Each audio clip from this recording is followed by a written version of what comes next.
अणोरणीयान्महतो महीयानात्मा गुहाया निहितोऽस्य जन्तोः तमक्रतं पश्यति वीतशोको धातः प्रसादात् महिमानमीशम् सप्तः प्राणाः प्रभवन्ति तस्मात् सप्तार्चिषः समेत सप्तजिह्वाः सप्त इमे लोकायेषु चरन्ति प्राणा गुहाशयान्निहिता सप्त सप्त अतः समुद्रा गिरयश्च सर्वेऽस्मात् स्यन्दन्ते सिन्धवः सर्वरूपाः अतश्च विश्वा ओषधयो रसाच्च येनैष भूतस्तिष्ठन्त्यन्तरात्मा ब्रह्मादेवानां बदवेः कवीनां ऋषिर्विप्राणां महिषो मृगाणां श्येनो गृध्राणागस्वधितर्वणानाग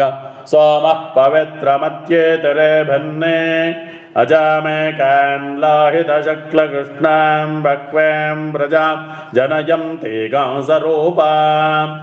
अजोह्येको जुषपानो नुषेते जहात्येन भुक्तभोगामजोऽन्यः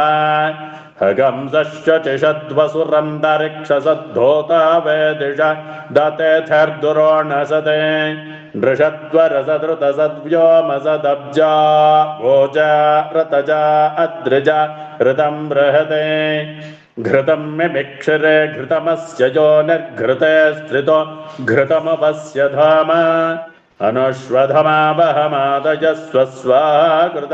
वृषभवक्षिहव्याम् समुद्रादोर्मिर्मधुमागम् उदारतोपागं शुना सममृतत्वमानटे घृतस्य नामकः किञ्चिदस्ति जिह्वा देवानाममृतस्य नाभिः वयं नाम प्रभ्रमामा घृतेनास्मिन् यज्ञे धारयाम नमोभिः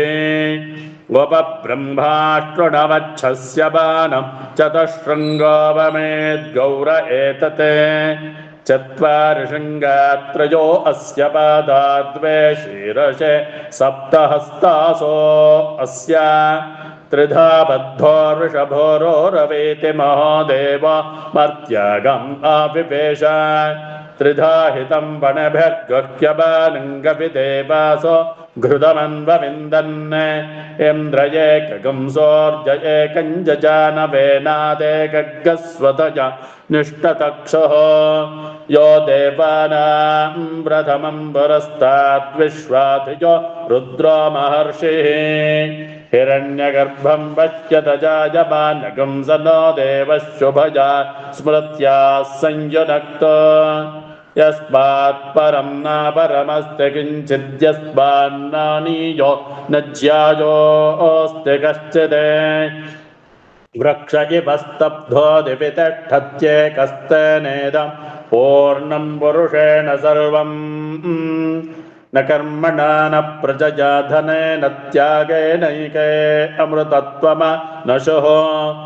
परेण नागन्निहितं गुहायां विभ्राजते तद्यतयो विशन्ति